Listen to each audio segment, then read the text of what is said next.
আর এরকম একটা উট উট চালক আবু বকর রাদিয়াল্লাহু তাআলা।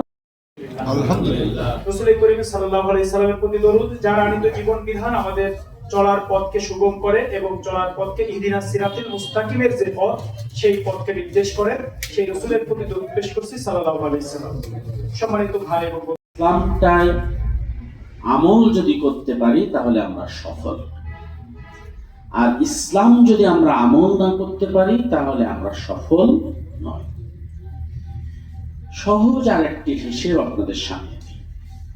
ধরেন আপনার বয়স 60 বছর, আপনি মারা গেলেন, তাহলে যেটা বলতে চাই যে আমরা আপনাদেরকে ইসলামের সুমহান আদর্শের দিকে আহ্বান করে চলেছি। এই বাংলাদেশের মানুষকে আমরা ইসলামের সুশীতল ছায়াতলে আসার জন্য আহ্বান করে চলেছি।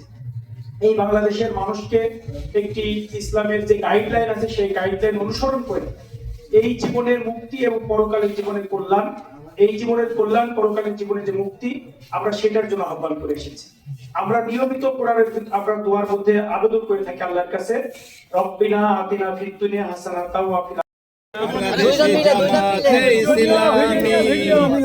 বাংলাদেশ জামাতে ইসলামী, বাংলাদেশ জামাতে ইসলামী, বাংলাদেশ জামাতে ইসলামী গর্বে